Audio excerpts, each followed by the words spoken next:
Meu filho é autista e o preconceito já começa dentro de casa. Hoje o vídeo é exclusivo a respeito do preconceito que as mães de autistas recebem dentro da própria família.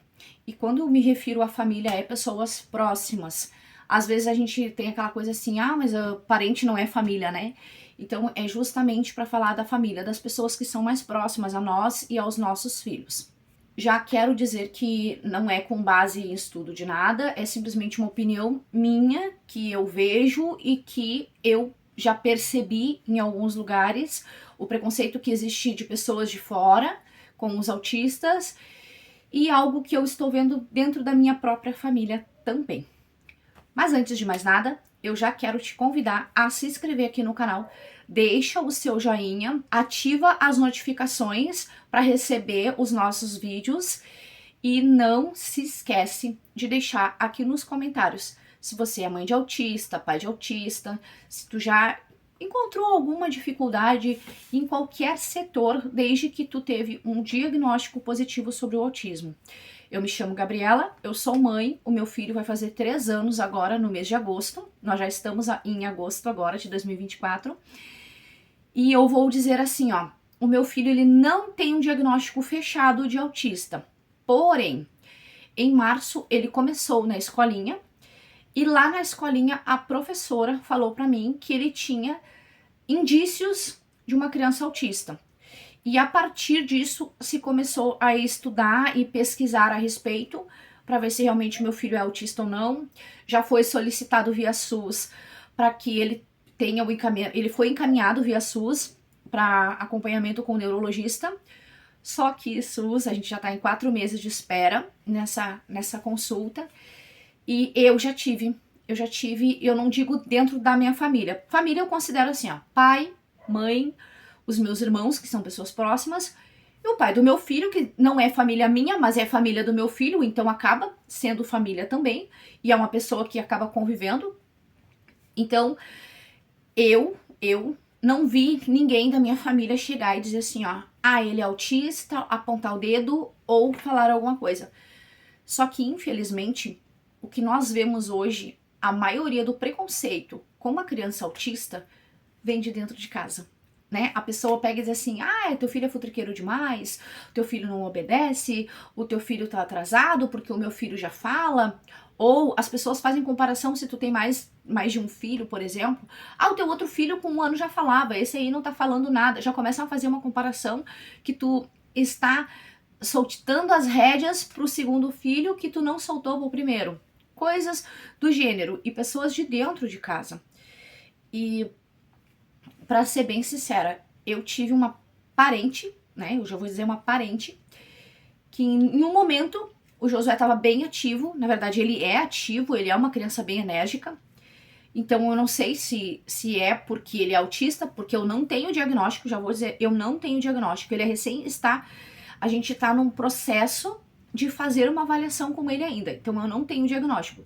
Independente se ele tiver o diagnóstico positivo ou negativo, eu vou voltar aqui no canal e vou falar pra vocês. Mas essa pessoa em questão, que é parente, chegou e disse assim, ele é bem nervosinho, né, ele não para quieto, ele mexe em tudo, ele é bem nervosinho. Eu digo, pois é, ele é bem nervoso e ele é bem irritado sim, e nós já estamos pesquisando para ver se ele é autista, porque eu tenho certeza que ele é uma criança hiperativa, eu tenho certeza que ele tem o TDAH. Agora o autismo, eu ainda tenho as minhas dúvidas, porque algumas coisas ele se encaixa, outras coisas ele não se encaixa. Foi o suficiente para a pessoa calar a boca, e a pessoa não me falou mais nada. Só que o que acontece? Quando a gente é uma pessoa que a gente já é mais, vamos dizer, espontânea, eu digo que eu sou bem grossa, né? Eu brinco que eu sou delicada igual coice de mula. Porque às vezes as pessoas pensam que quando a gente é mais suave, quando a gente é mais branda, que as pessoas podem vir e falar tudo o que tem que falar, e a gente só vai engolindo aquilo ali, só vai absorvendo aquilo ali, e vai se magoando com o que a gente tá escutando, porque sim, uma magoa, porque quando é uma pessoa da família e é uma pessoa de fora falando alguma coisa a respeito dos nossos filhos, a gente se chateia com o olhar do estranho, mas a gente fica muito mais magoada quando o olhar é de dentro de casa. Então, eu Gabriela, tá? Já vou dizer que é uma coisa muito pessoal minha. que eu vejo, sabe? Não, talvez seja porque eu sou da enfermagem e eu tive contato com N crianças, com N adultos, então eu tive, né, eu consegui abranger a parte de cuidados com N doenças, com N situações. Então, para mim, é muito mais fácil lidar com as doenças, lidar com coisas atípicas, né, como, por exemplo, a parte do autismo. Eu sei que existe o grau 1, no nível 1, como eles chamam, o nível 2 e o nível 3. O nível 1 é o que basicamente não precisa de suporte e é o que basicamente eu acredito que o meu filho tenha, porque ele fala, hoje em dia ele fala, demorou um monte pra falar, mas ele começou a falar após ir pra escolinha. E aí tem aquelas pessoas que dizem assim, teu filho não fala porque é preguiçoso, o teu filho não fala porque tu não incentiva. E não, na verdade o teu filho não fala porque ele é autista. Eu tenho uma amiga, a guriazinha dela já fez 4 anos e a filha dela não fala. E é nível 1, né? Ela é um nível 1. Eu não sei o que ela passa com a família dela, eu não faço ideia. Eu sei que ela faz terapia com fono, eu sei que ela faz todo aquele acompanhamento que tem que fazer com fono, com neuro, com psicólogo, com nutricionista. Ela faz todo aquele acompanhamento. E aí sempre tem uma pessoa, principalmente da família, que diz que o teu filho é preguiçoso. O teu filho não tem limites. O teu filho, tu é muito mole com o teu filho. Como quando, na verdade, a pessoa não sabe nada sobre o autismo, não faz ideia do que tu passa com o teu filho, tanto para criar ele, para educar, para fazer os afazeres da casa. Eu, por exemplo, né, que sou do lar, como chamo, eu tenho as obrigações com meu filho, eu tenho as obrigações com a casa, eu tenho as obrigações com o meu trabalho, e é aquela coisa de multitarefas. E aí tem um monte de gente que não, né, um monte de familiares que pensa que tu simplesmente ficou em casa e que, é autista é autista nível 1 e não precisa de tantos cuidados. Quando, na verdade, quem é mãe de autista, quem é pai de autista, sabe que mesmo sendo do nível 1, que a parte da fala até não é o preocupante. O que preocupa é o ponto deles ficarem se colocando em risco o tempo todo. São crianças que se colocam em risco várias vezes durante o dia, e as pessoas simplesmente acham que é uma criança que não tem limite. E não é uma questão de não dar limite, é uma questão de que faz parte dessa neurologia deles, né? Tem gente que diz assim, o autista é deficiente, né?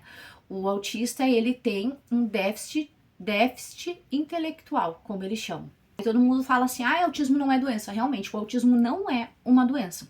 Mas o autismo, ele é um transtorno do neurodesenvolvimento das crianças. Isso não tem cura. O que a gente pode fazer é ter todo esse acompanhamento que a gente tem com toda aquela equipe multidisciplinar. E por que eu como mãe, eu digo assim, é muito importante que a gente venha descobrir o quanto antes. Porque eu vou te dar um exemplo. Eu tenho TDAH. Nunca passei num neuro para ele me dar o diagnóstico, mas eu tenho certeza que eu tenho TDAH por N coisas que eu sei que é da pessoa com TDAH. E eu vejo que eu passei muita dificuldade lá na escola no meu tempo de aprendizado. Então, eu não quero que o meu filho passe por determinadas coisas que eu passei. Por quê? Porque é cansativo, é doloroso, a gente acaba se desmotivando em determinadas coisas por causa do TDAH. E eu tenho certeza que meu filho também é TDAH. Só que, se comprovar um TDAH e mais um autismo, eu sei que no início das sessões, no início da terapia, eu não vou ver um retorno exato. Tipo, primeira terapia e aí ele já vai começar a ter uma comunicação diferente. A gente sabe que é demorado. Só que as pessoas da nossa família não sabem. As pessoas simplesmente gostam de julgar sem ter conhecimento. As pessoas simplesmente gostam de dizer assim, mas na minha época não tinha autismo. Tinha sim. A diferença é que naquela época, vou colocar lá nos anos 90, que eu nasci em 86, então vamos jogar lá para os anos 90. Lá naquela época, eles chamavam as crianças de retardado. Hoje em dia, graças a Deus, eu não escuto mais ninguém falando esse termo. O fulaninho é um retardado. Graças a Deus, eu não escuto mais. Só que eu não escuto. Só que as pessoas ainda continuam falando, fulaninho é um retardado. As pessoas preferem chamar de retardado, preferem colocar para baixo e dizer que o teu filho preguiçoso, ou que o teu filho, sei lá, é mal educado, que o teu filho não tem limites, que tu não coloca limites, como quando na verdade tudo isso faz parte do espectro autista. Então, é mais para dizer assim, ó, tenta ter uma posição como a tua família. Por mais que às vezes pode vir até do próprio pai do teu filho, né, de dizer assim, ai, essa guria é preguiçosa, esse guria e guria é modo aqui de falar do Rio Grande do Sul. Mas aí o pai da criança pode dizer, né, ah, frescurento, essa criança não tem limites, tu precisa dar limites. Tenta encontrar alguma forma, tem filmes, tem um seriado do... Depois eu vou procurar o nome com a minha mãe, porque eu não sei o nome. E o rapaz, ele é autista, ele é médico e ele é autista. E, como você sabe, tem autistas que não gostam de toque. Eu sou uma pessoa que eu abraço as pessoas, só que eu não gosto. Eu não gosto de ter o toque, sabe? Quando alguém vem te abraçar, assim, ou quando tu vai... Eu abraço por educação, mas eu não gosto. Eu não gosto de abraçar as pessoas. Salvo exceções de pessoas, assim, que realmente tu já tem uma ligação, sabe? Mas quando a pessoa chega pra te abraçar, eu abraço por educação. Mas o autista, a maioria dos autistas, eles não gostam de abraçar qualquer pessoa. Eles até gostam de abraçar, mas, por exemplo, o pai e a mãe, que eles já têm mais ligação. Outras pessoas não gostam de beijar, não gostam de abraçar. Então, isso é muito do autista. E tem gente que pega e diz assim, ai, é bicho do mato.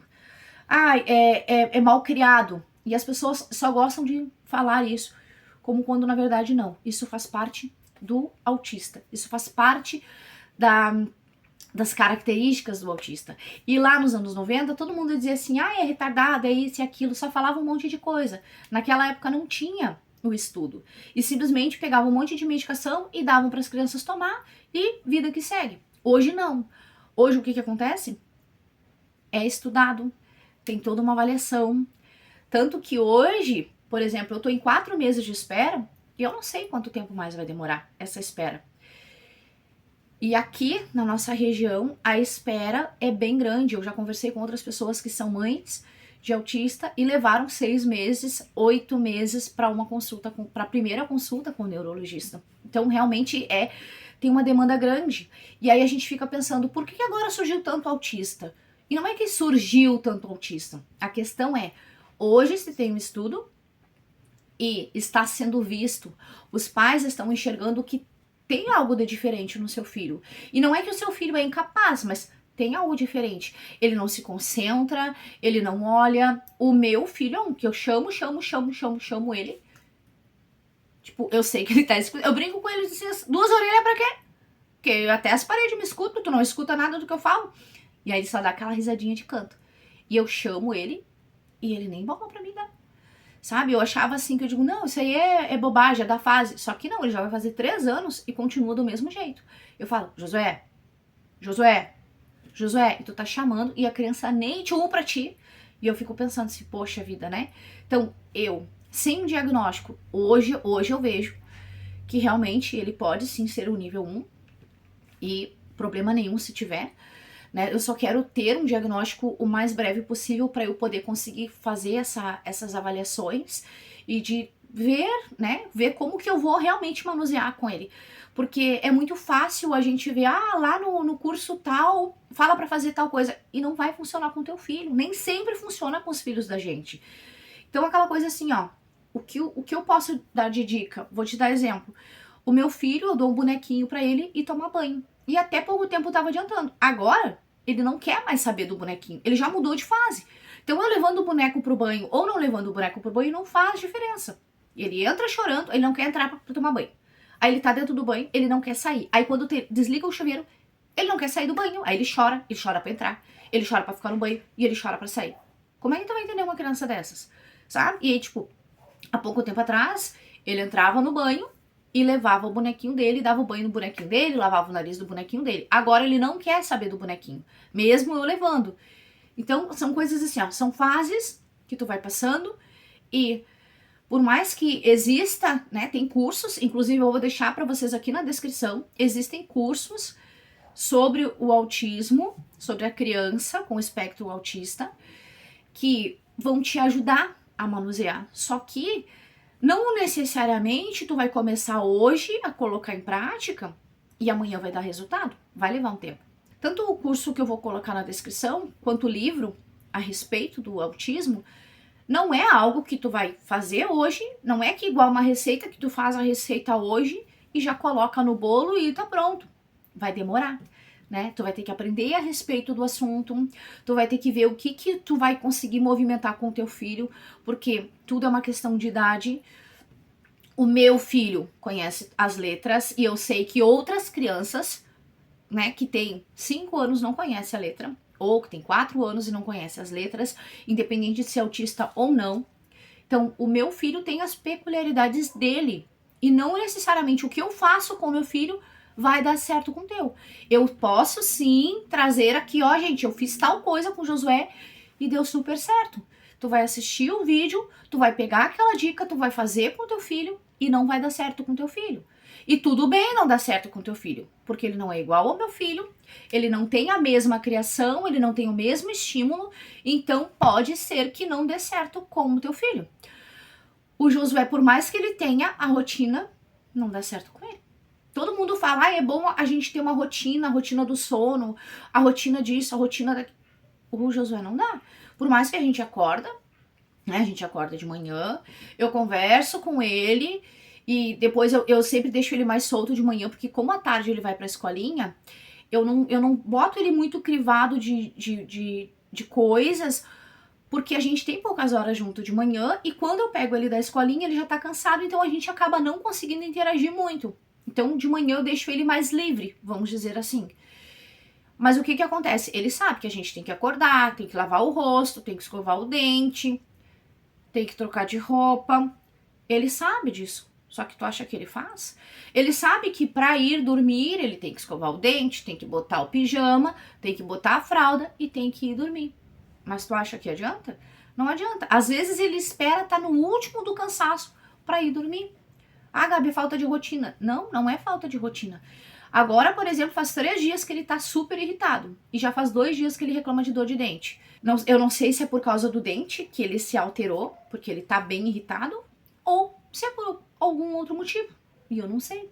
Porque eu tento conversar com ele e ele simplesmente não me diz por que ele tá bravo. Aí ele sai chutando as coisas, ele bate nas coisas, ele se bate. Então, são coisas assim, ó. Por que uma criança com nem 3 anos é tão revoltada, vamos dizer assim? Né? Vamos usar essa palavra para que tu consiga entender do que eu tô falando. Poxa, ele não tem nem 3 anos. Ele chuta as coisas. Quando ele é contrariado, ele chuta as coisas. Ele bate nas coisas. Ele se bate quando ele quer alguma coisa e ele não ganha. Ai, tu tá mimando o teu filho. Não, muito pelo contrário. Eu dou o limite para ele. Só que não adianta. Não faz diferença. O que acontece? Ele se estressa, eu me estresso, aí eu vou lá, coloco ele na cadeira e digo pra ele assim, ó, te acalma aí um pouquinho, respira aí um pouquinho. Sabe? Porque eu preciso de um tempo também. E aí sempre tem aquelas pessoas que dizem, tu não fez tal coisa. Che, eu não consegui nem lavar minha louça do almoço. Tu acha que eu fiz tal coisa? Espera um pouquinho, eu sou uma só para fazer N situações. E aí a família da gente pensa que tu passa o dia inteiro fazendo nada, que a criança é mimada, que a criança é revoltada porque é malcriada, que a criança se bate porque é mimada, que a criança faz o que faz porque tu não impõe limites. Como quando, na verdade, a pessoa não sabe nada sobre o autismo, a pessoa não sabe nada sobre criação de filho, não se recorda como criou o filho lá atrás, ou o impor limites lá da época era palmada, né? Naquela época a gente podia bater, podia fazer um monte de coisas. E hoje em dia a gente não tem essa autoridade, né? A gente não tem autoridade para bater. Eu, particularmente, com 3 anos, eu acho que não convém, porque tu vai bater na criança, vai acontecer o quê? A criança vai ficar magoada, tu vai ficar magoado por ter batido, daqui a pouquinho ela vai esquecer, ou talvez não esqueça, mas só vai ficar magoada e não vai resolver nada. Só que naquela época, tudo eles resolviam na palmada. Palmada, havaianas, tinha varinha de marmelo, tinha até mangueira. Eu já quase me bateram de mangueira. Então, a família da gente precisa, a gente precisa encontrar algum meio de colocar. Eu vou procurar pra minha mãe o nome do filme. Esse é uma série, que é um doutor, ele é autista, e ele é super inteligente. Só que ele não gosta de toque, ele não faz contato visual. Então as pessoas precisam parar com essa coisa de e o teu filho é nervosinho, o teu filho é isso, o teu filho é aquilo. As pessoas precisam. E a nós, né, se a gente tem um filho autista, nós precisamos tentar encontrar meios de fazer com que essas pessoas compreendam que o nosso filho não é mimado, que o nosso filho não é revoltado por falta, né? Não é por falta de a gente dizer como tem que ser, não é por falta da gente dar limites. Os nossos filhos têm esses comportamentos que é por causa desse transtorno no neurodesenvolvimento. Então não é uma questão que a gente tem que ficar explicando muito para nossa família, mas que a gente consiga tentar encontrar meios de fazer com que eles percebam que o nosso filho não é mimado, e sim que todo esse comportamento do nosso filho faz parte desse transtorno do neurodesenvolvimento deles. Não sei se eu consegui ser clara, espero que sim, eu espero que tu tenha conseguido entender o que eu falei. Quem é mãe de autista sabe do que eu tô falando, que realmente é cansativo.